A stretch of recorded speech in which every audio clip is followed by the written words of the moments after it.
Pneumothorax. मैं आज आप लोगों के बीच में एक शॉर्ट्स नोट लेके आई हूँ कि न्यूमोथोरेक्स होता क्या है।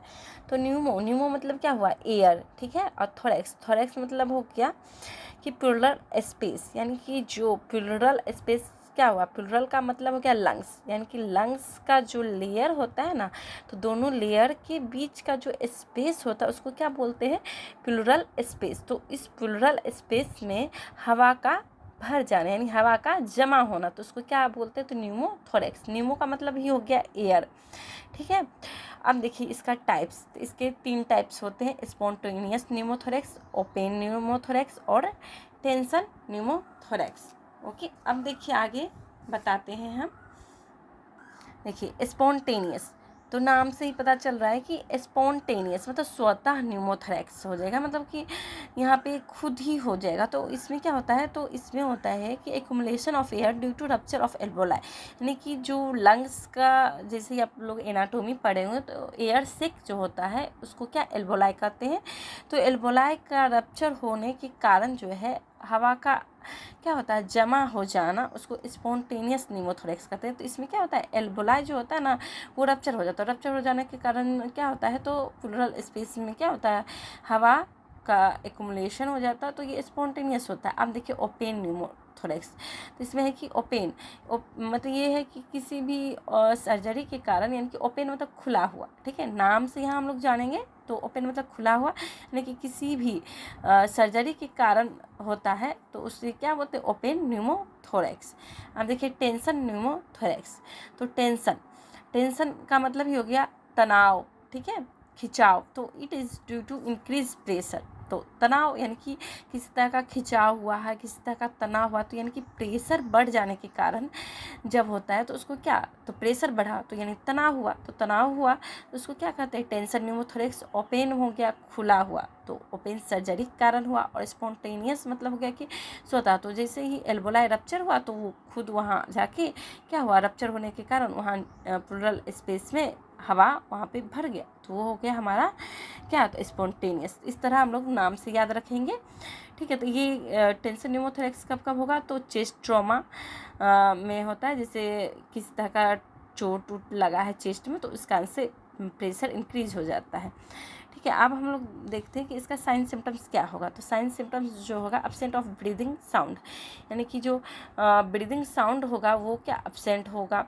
Sucking sound of chest wound, तो जो घाव होता है चेस्ट वुंड का, जो सकिंग साउंड होता है वो देखने को मिलता है। साइनोसिस देखने को मिलता है, यानी कि साइनोसिस का मतलब हो गया ब्लूस डिस्कलरेशन, मतलब कि नीलापन देखने को मिलता है। हाइपोक्सिया, ठीक है। हाइपोक्सिया यहाँ हो गया कि ऑक्सीजन लेवल जो होता है क्या होता है, हाइपो मतलब कम हो जाता है, तो कहाँ पे, तो टिश्यू में, ठीक है। टिश्यू में जो है ऑक्सीजन लेवल का कम हो जाना हाइपोक्सिया कहलाता है। और हाइपोक्सीमिया, ठीक है, यहाँ देखिए दोनों वर्ड का अलग अलग है। तो हाइपोक्सीमिया क्या हो गया, ब्लड में ऑक्सीजन लेवल का कम हो जाना, ठीक है। अब देखिए टेकिनिया, ठीक है। तो मैं आप लोगों के बीच में एक टर्मिनोलॉजी का भी वीडियो लाऊंगी, ताकि आप लोग समझ पाइएगा कि जो भी टर्म दिया हुआ है उसका मीनिंग क्या होता है। तो टेकिनिया का हो गया कि यहाँ पे जो रिस्पिरेटरी रेट जो होगा ना वो क्या होगा, इंक्रीज हो जाएगा, ठीक है। टेकिनिया में रिस्पिरेटरी रेट यानी कि सांस जो है एकदम तेज़ी से पेशेंट लेगा। तो ये हमारा साइन सिम्टम्स हो गया। और इसमें डायग्नोसिस क्या करेंगे, तो ये चेस्ट में तो सबसे पहले एक्सरे होगा, तभी हम लोग को डिजीज़ पता चलेगा कि आखिर हुआ क्या, हवा का जमाव हुआ है तो किस कारण से हुआ, तो इसमें चेस्ट एक्सरे होगा।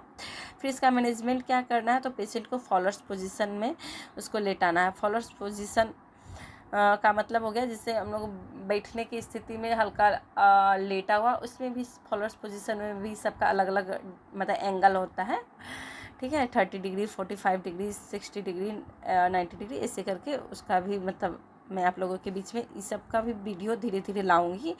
आप लोग मेरे चैनल पे इस तरह बने रहिएगा, तो मैं आप लोगों के लिए टर्मिनोलॉजी, पोजीशन, जितना भी nursing art, community health nursing, MSN, CHO सब से मैं आप लोगों के बीच में वीडियो लाने का कोशिश करूँगी, ठीक है। अब देखिए इसमें क्या किया जाता है, तो उसमें जो प्लूरल स्पेस में जो एयर भर जाता है तो उसको क्या किया जाता है, तो कट करके उसको एयर को रिमूव किया जाता है, ठीक है। तो ये हमारा मैनेजमेंट हो गया, ठीक है। तो इस तरह हम लोग का ये शॉर्ट्स नोट था न्यूमोथोरेक्स का, तो ये कंप्लीट हो गया। मैं इसी तरह आप लोगों के बीच में नॉलेजेबल वीडियो लाया करूँगी, जितना भी GNM ANM के रिगार्डिंग जो भी सब्जेक्ट है सबका मैं एकदम आसान भाषा में आप लोगों के बीच में वीडियो लाऊंगी। तो इसी तरह मेरे वीडियो में बने रहिए, आप लोग अपने दोस्तों के बीच में शेयर कीजिए, ताकि जो भी लोग इस बार जिनका सिलेक्शन नहीं हो पाया है, चाहे वो ANM हो चाहे वो स्टाफ नर्स हो, तो मेरे वीडियो में बने रहिए ताकि आप लोगों के बीच में आसान भाषा में नोट्स मिले और आप लोग को इसी तरह एग्ज़ाम में प्रॉब्लम ना हो, ठीक है। Thank you.